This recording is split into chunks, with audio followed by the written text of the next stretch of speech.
नमस्कार दोस्तों। मुंबई का किंग कौन फिल्म सत्या का बहुत मशहूर डायलॉग है ये। मीडिया इसे खूब इस्तेमाल करता है। फिल्म में तो इसका जवाब मनोज वाजपेयी के किरदार भीखू महात्रे के तौर पर था, लेकिन राजनीतिक जवाब लंबे समय से एक ही है।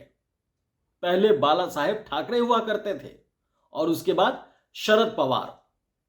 उम्र के नाजुक मोड़ पर 84 साल की उम्र में कैंसर जैसी जानलेवा बीमारी को भी मात देकर राजनीति के इस चाणक्य ने हर मौके पर खुद को साबित किया है। शरद पवार पर ईडी के जरिए भी शिकंजा कसने की कोशिश हुई, उनके भतीजे अजीत पवार को तोड़कर। पार्टी के साथ चुनाव चिन्ह तक अजीत पवार के हवाले कर दिया गया।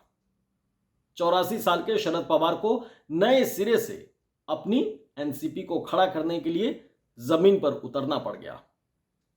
इस उम्र में नए सिरे से महाराष्ट्र के खाक छाननी पड़ी, लेकिन इस मराठा क्षत्रप ने हार नहीं मानी और प्रधानमंत्री नरेंद्र मोदी और उनके चाणक्य अमित शाह को लोकसभा चुनाव में अपना दम दिखा ही दिया। बीजेपी 23 सीटों में से, समझिएगा, 23 सीटों में से 9 सीट पर आकर सिमट गई और शरद पवार की पार्टी 10 सीट लड़कर सिर्फ 10 सीट लड़ी थी और उसमें 8 सीट जीत गई। कल विधानसभा के जो असल नतीजे आने वाले हैं, उसे लेकर भी जो एग्जिट पोल हुए हैं, उनमें ज्यादातर एग्जिट पोल भी यही साबित करते हैं कि महाराष्ट्र की राजनीति के असली चाणक्य शरद पवार ही हैं। अघाड़ी में शरद पवार को कांग्रेस के बाद सबसे ज्यादा 50 से 55 सीट तक मिलने का अनुमान है, जबकि शरद पवार की पार्टी सिर्फ 85 सीट पर लड़ी है, 85 सीट्स पर।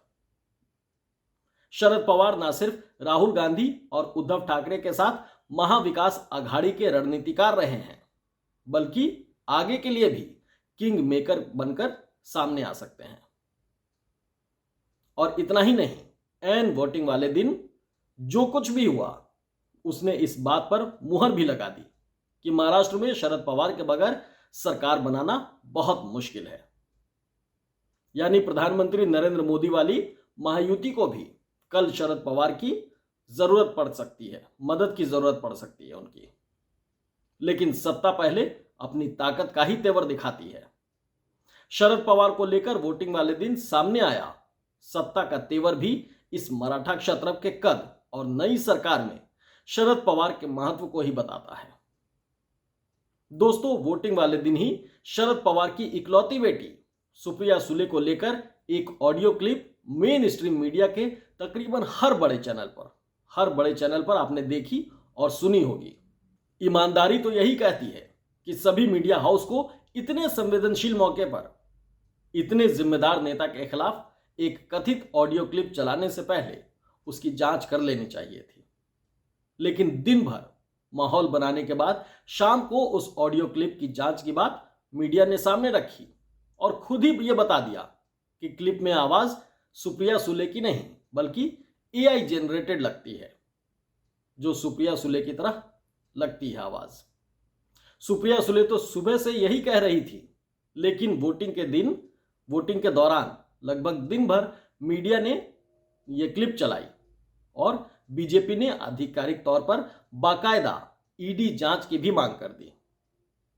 सुधांशु त्रिवेदी जब ये मांग कर रहे थे तो भूल गए थे कि एक दिन पहले ही उनके टॉप के नेता, महाराष्ट्र में सीएम पद के भी एक दावेदार विनोद तावड़े मोटी रकम के साथ रंगे हाथ कैमरों में कैद हो चुके हैं। उनके लिए जो कुछ कहा गया, कार्रवाई की मांग हुई, वो सब विपक्ष के आरोप और शरद पवार की सांसद बेटी की कथित ऑडियो क्लिप, जिसे खुद मीडिया ने भी संदिग्ध मान लिया बाद में, उसके आधार पर ईडी की जांच की मांग। दोस्तों, इसमें बीजेपी के रुख पर हैरानी की कोई नई बात नहीं है।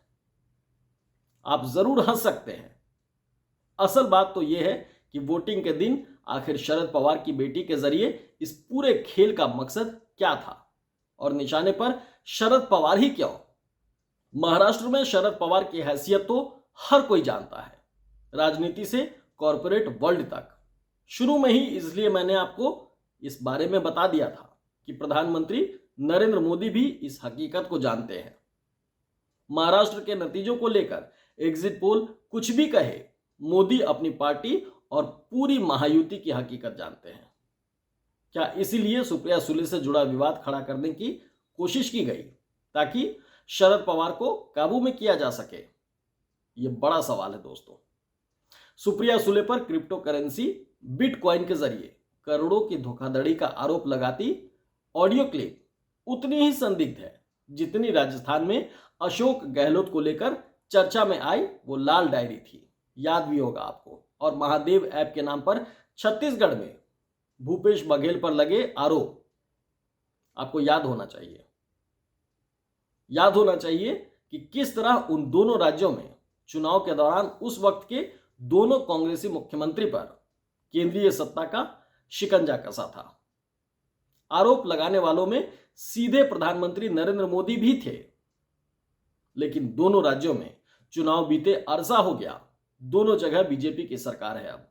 फिर भी अब तक ना भूपेश बघेल पर कोई कार्रवाई की गई और ना ही अशोक गहलोत के खिलाफ।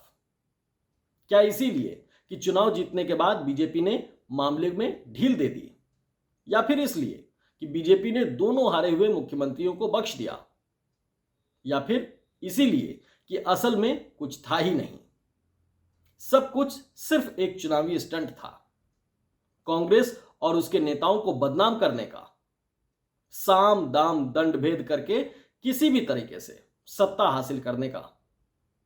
और महाराष्ट्र उसी सिलसिले का अगला ठिकाना है। बाप के जरिए बेटी शरद पवार असली निशाना है। इससे जुड़ी कुछ संभावित इक्वेशंस मैं आपको बताता हूं और वोटिंग वाले दिन आई कथित ऑडियो क्लिप का राज समझने की कोशिश करता हूं। दोस्तों, ऐसा लगता है कि बीजेपी के आलाकमान अपनी जीत को लेकर पूरी तरह आश्वस्त नहीं है, लेकिन उन्हें उम्मीद है कि शायद अघाड़ी भी पूर्ण बहुमत के साथ सत्ता में ना आ सके।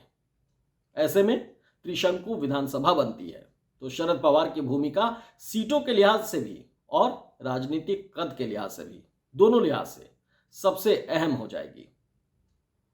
अघाड़ी की सरकार बनने की सूरत में मुख्यमंत्री चुनने से लेकर सारे अहम फैसले शरद पवार की मर्जी के मुताबिक ही लिए जाएंगे। उद्धव ठाकरे और राहुल गांधी दोनों ही शरद पवार की बात टालते नहीं हैं। ऐसे में अघाड़ी के संभावित सरकार में अपनी घुसपैठ या वक्त आने पर उद्धव सरकार की तरह संभावित नई सरकार को डगमगाने के लिए क्या किसी बड़े खेल की एडवांस में तैयारी की जा रही है? शरद पवार जितने बड़े कद और उम्र के नेता हैं, उन्हें लालच नहीं दिया जा सकता अजित पवार और एकनाथ शिंदे की तरह। क्या इसीलिए उनकी घेराबंदी करने की कोशिश हो रही है? लेकिन क्या ऐसा करने वालों को इस बात का एहसास नहीं है कि इस मराठा क्षत्रप को डराना भी मुमकिन नहीं है? महाराष्ट्र में त्रिशंकु विधानसभा बीजेपी के लिए वैसा ही काम करेगी जैसा उसकी अपनी सरकार। लेकिन अपनी सरकार की उम्मीद बहुत दूर की कौड़ी लगती है। ऐसे में माना जा रहा है कि बीजेपी त्रिशंकु विधानसभा की तैयारी भी कर रही है।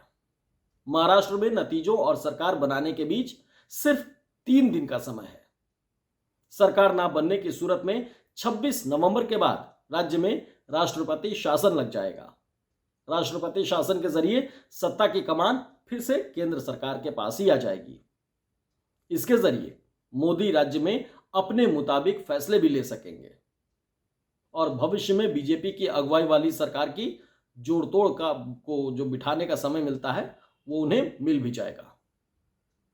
राजनीति के जानकारों का मानना है दोस्तों कि अगर महाराष्ट्र में राष्ट्रपति शासन लगता है तो भी वो तभी हटेगा जब बीजेपी सरकार बनाने की स्थिति में वापस आ जाएगी। पिछली बार भी ऐसी ही स्थिति बनी थी और राष्ट्रपति शासन हटाने के लिए शरद पवार ने ही तिकड़म भिड़ाई थी। आपको याद होगा कि कैसे उस वक्त की एकजुट एनसीपी के नेता अजित पवार ने बीजेपी को समर्थन देकर पहले राष्ट्रपति शासन हटवाया, फिर सूरज निकलने से भी पहले देवेंद्र फडणवीस को सीएम पद की और अजित पवार को डिप्टी सीएम पद की शपथ दिला दी थी। लेकिन ये सब सिर्फ राष्ट्रपति शासन हटवाने की शरद पवार की स्ट्रेटेजी थी। 80 घंटे के भीतर, समझिएगा जरा, 80 घंटे के भीतर एनसीपी ने बीजेपी से समर्थन वापस ले लिया था और महाराष्ट्र में शरद पवार, उद्धव ठाकरे और राहुल गांधी की महाविकास अघाड़ी की सरकार बन गई। उद्धव मुख्यमंत्री बन गए थे 2.5 साल बाद।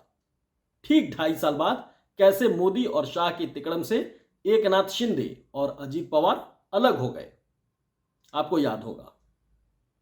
इसी के चलते महाराष्ट्र का चुनाव इस बार देश का सबसे उलझा हुआ चुनाव बन गया और अब एक बार फिर नतीजों के बाद के हालात से निपटने के लिए बीजेपी एक्टिव हो चुकी है।